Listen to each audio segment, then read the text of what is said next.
Hello guys, welcome back. నేను మీ అమ్మగారు. ఇక్కడ చూడండి, నేను హౌస్ అంతా డీప్ క్లీనింగ్ చేస్తున్నా. ఎందుకమ్మా హౌస్ అంతా డీప్ క్లీనింగ్ చేస్తున్నా అంటే రీజన్ ఏం లేదు. లక్ష్మీ పండుగ అప్పుడు చేశాను, దీపావళికి ఏమో చేశాను, మళ్ళీ చేయలేదు.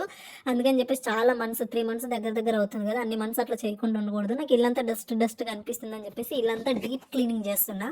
ఇల్లంతా డీప్ గా క్లీన్ చేసేసిన ఫ్రిడ్జ్ తో సహా. ఇక సగం అంట్లు గడియాక ఇంకా సగం ఉన్నాయి. నా వల్ల కాలేదు, ఈయనకు కాల్ చేసిన నా వల్ల అయితలేదు, అంట్లు గడగడానికి ఓపిక అయిపోయింది, సర్వీస్ అయిపోయిందంటే ఇంకా అప్పటికప్పుడు ఆయన డ్యూటీ వదిలేసి వచ్చి మరి నాకు ఇక్కడ హెల్ప్ చేస్తున్నాడు. చాలా మంది మగాళ్ళు ఆ ఇంట్లో పనులు మేము చెయ్యాలా, మాకు 2 కొమ్ములు ఉన్నాయి మేము చెయ్యము అని చెప్పేసి ప్రెస్టేజియస్ షోస్ లాగా తీసుకుంటారు కదా.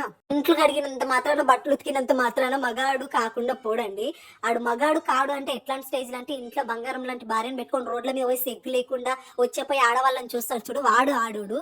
అమ్మ మాటిని భార్యను బాధ పెట్టేవాడు, భార్య మాటిని అమ్మ నాన్నను బాధ పెట్టేవాడు ఉంటాడు చూడు, వాడు అస్సలు పనికిరాని మగాడు నా దృష్టి. ఏ ఆడపిల్ల కూడా తన భర్తతో పనులు చేయించుకోవాలి, సేవలు చేయించుకోవాలని ఎవ్వరు అనుకోరబ్బా. మీరు అనవసరంగా లేనిపోని నిందలన్నీ వైఫ్ల మీద పెట్టొద్దు. తన కోపిక లేని స్టేజ్ లో, తన వల్ల కాని స్టేజ్ లో అప్పుడు వచ్చి మిమ్మల్ని హెల్ప్ అడుగుతుంది. మీరు డైలీ లేచి చేయాల్సిన అవసరం లేదు. ఎప్పుడన్నా మేము ఇట్లా ఇంట్లో పనులు చేసుకొని మా వల్ల కానప్పుడు సమ్ పీరియడ్స్ టైంలో, ఆ టైంలో మీరు మాకు హెల్ప్ చేస్తే చాలా, అంతే.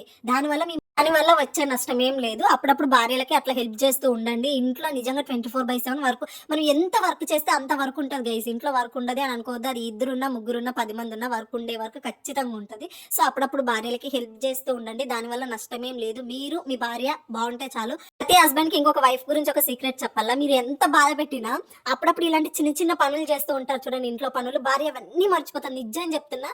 మీరన్నా వాటిని అన్నింటినీ గుర్తుపెట్టుకొని ఇలా అన్న నా వైఫ్ అది ఇది అనుకుంటారు, కానీ నా హస్బెండ్ ఎంత బాధ పెట్టినా సరే తర్వాత తనకు చూపించే కొంచెం కేర్, ఆ లవ్ వల్ల మొత్తం మర్చిపోతుంది. ఇంట్లో హస్బెండ్ కేర్ చూపిస్తే ఏ వైఫ్ కూడా కాస్ట్లీ గిఫ్ట్లు అస్సలు అడగదు. ప్రామిస్ గా చెప్తున్నాను. మీరు మంచిగా ప్యూర్ గా లవ్ చేయించండి చాలు, ఇంక అంతకు మించి ఇంకేం వద్దనుకుంటుంది ప్రతి ఆడపిల్ల కూడా. ఇక్కడ అల్లం పేస్ట్ చేస్తున్నా. ఇది మా పక్కింటి అక్క వాళ్ళది అన్నట్టు. అబ్బా చేతులు ఫుల్ నాగుతాయి, నాకైతే ఫుల్ అంటే ఫుల్ లాగుతుంది చెయ్యి. బట్ ఒక్కరోజు కష్టపడితే 1 మంత్ అంతా సూపర్ గా తినొచ్చు. కర్రీలు అయితే సూపర్ టేస్ట్ వస్తాయి తెలుసా. నాకు ఆ ఫ్లేవర్ నచ్చుతుంది చూడండి, ఇచ్చిబడి నచ్చుతుంది. నేను అల్లం పేస్ట్ చేసిన ప్రతిసారి కూడా ఆ రోజు ఖచ్చితంగా బగార్ రైస్ చేస్తాను.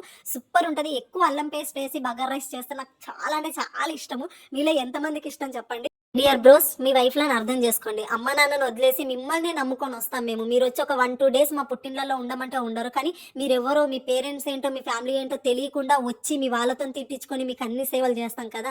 సో వైఫ్ను అర్థం చేసుకోండి, బాగా చూసుకోండి, అంతే. కొంచెం కేర్, లవ్ ఇవ్వండి చాలా, అంతే. అంతకు మించి కాస్ట్లీ గిఫ్ట్లే వద్దు. మిమ్మల్ని నమ్ముకొని మాత్రమే వచ్చినామన్న విషయం గుర్తుపెట్టి. అల్లం పేస్ట్ పాడవకుండా ఉండాలి అని అంటే లెమన్ కట్ చేసి పెట్టాలి guys, పాడవద్దు.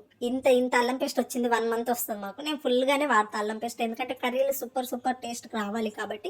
And thank you so much. Love you all. Like చేయండి, కమెంట్ చేయండి. కొత్త వాళ్ళు ఎవరైనా మన ఛానల్ని చూస్తే సబ్స్క్రైబ్ చేయండి.